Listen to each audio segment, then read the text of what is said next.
Hello friends, তোমরাও কি তাদের মধ্যে একজন যাদের ইংলিশ পোয়েম অর্থাৎ ইংলিশ কবিতাগুলিকে পড়তে এবং বুঝতে প্রচুর অসুবিধা হয় এবং ভেবে পাচ্ছ না যে কোন কোন পোয়েমগুলি মাধ্যমিক 2026-এ প্রচণ্ড গুরুত্বপূর্ণ? তাহলে এখন থেকে তোমরা চিন্তা ছেড়ে দাও, বিকজ আজকে আমি তোমাদেরকে এমন দুটি পোয়েমের ব্যাপারে বলবো বা সাজেস্ট করব, সেগুলির বাইরে একেবারেই আসবে না। মাত্র দুটোই বলবো, তার মধ্যে একটা পোয়েম থাকবেই থাকবে এবং পোয়েম থেকে 8 নম্বরের থাকে, এটা তো তোমরা অনেকেই জানো, অনেকেই বলতে তোমরা সকলেই জানো, তাই তো। তার সাথে সাথে কিছু গুরুত্বপূর্ণ প্রশ্নও বলবো যেগুলো তোমাদের মাধ্যমিক পরীক্ষায় আসবেই আসবে। সো বেশি কথা না বাড়িয়ে ভিডিওটিকে শুরু করা যাক। তার আগে welcome back to your favourite YouTube channel max education. So তোমাদের ফার্স্ট ইম্পর্টেন্ট চ্যাপ্টারটি হলো বা পোয়েমটি হলো ফেবেল, যেটি লিখেছেন রালফ ওয়ালডো এমারসন। বুঝতে পারলে? এই পোয়েমটি মাধ্যমিক 2026-এ প্রচুর গুরুত্বপূর্ণ, তাই এটি পড়তে একেবারেই তোমরা ভুলবে না।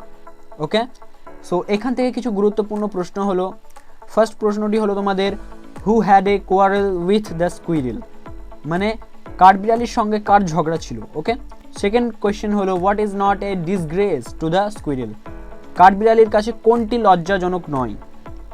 থার্ড কোয়েশ্চেন হলো, what is it that the squirrel doesn't deny, অর্থাৎ কাঠবিড়ালি কোন জিনিসটিকে অস্বীকার করে না। অ্যান্ড ফোর্থ হলো, what examples of differing talents does the squirrel give in the poem, অর্থাৎ কোন কোন প্রতিভার কথা এখানে স্কুইরেল তুলে ধরেছে। ওকে, তারপর ফিফথ নাম্বার হচ্ছে, what is the name of the poem and the poet. এটা খুবই কমন প্রশ্ন, এটা দিয়ে দিতে পারে কারণ এটা খুবই কমন প্রশ্ন। আমরা দেখতে পাই যে স্কুলে টেস্ট পরীক্ষায় এই প্রশ্নগুলিকে দেয়, তাই তোমরা দেখে যাবে। ওকে, সো 5টা প্রশ্ন হলো এবং আমি তোমাদেরকে এবার দুটো ট্রু ফলস দেবো উইথ স্টেটমেন্টস, তবে তোমাদের 2 নম্বর করে পুছবে, তাই তো।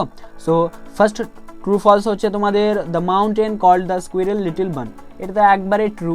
তোমরা জানো যে মাউন্টেন স্কুইরেলকে লিটল বান বলে বলেছিল, ডাক দিয়েছিল, তাই তো। সো এখানে স্টেটমেন্ট তোমরা দিয়ে দেবে। তারপর 2 নম্বর হচ্ছে, the squirrel is spryer than the mountain, এটাও একেবারে ঠিক, কারণ স্কুইরেল তো ওর যে ফুর্তিলা হবে পাহাড়ের চেয়ে তো একেবারে ফুর্তিলা, তাই না। সো এখানে ট্রু হবে এবং তোমরা স্টেটমেন্ট দিয়ে দেবে। সো এই 7টি ছিল তোমাদের খুবই গুরুত্বপূর্ণ প্রশ্ন ফেবেল থেকে, তাই তোমরা এই পোয়েমটিকে ভালোভাবে দেখবে এবং একেবারে মনে করবে না যে স্যার আমাদেরকে 2টো পোয়েম বলে দিয়েছে তার মধ্যে একটা করে যাব, এরকম কখনোই বোকামি করবে না কিন্তু তোমরা। ওকে, সো এ কটা দেখে যাবে। চলো তার পরের পোয়েমে যাওয়া যাক। তার আগে আমি একটা কথা বলতে চাই, যদি তোমরা এই কোয়েশ্চেনগুলোর অ্যান্সার প্রয়োজন হয়, যদি তোমাদের প্রয়োজন হয়, তাহলে তোমরা আমাকে কমেন্টে ওয়ান্ট লিখে পাঠাও। ওকে, আর তোমরা চাইলে তোমাদের ইংলিশ সহায়িকা বই থেকে তোমরা পেয়ে যাবে, তোমাদের সহায়িকা বই থেকে সমস্ত প্রশ্নের উত্তর তোমরা পেয়ে যাবে। সো নেক্সট পোয়েমটি হলো আমাদের দ্য স্নেল, যেটি লিখেছেন উইলিয়াম কপার।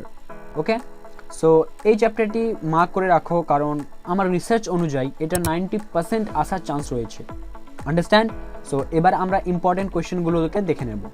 ফার্স্ট কোয়েশ্চেনটি হচ্ছে, when does the snail hide in his house, কখন শামুক তার ঘরে লুকিয়ে যায়, অর্থাৎ তার খুলিতে লুকিয়ে যায়। সেকেন্ড হচ্ছে, what does the snail stick close to, okay. Third হচ্ছে, what does the snail do when it faces danger।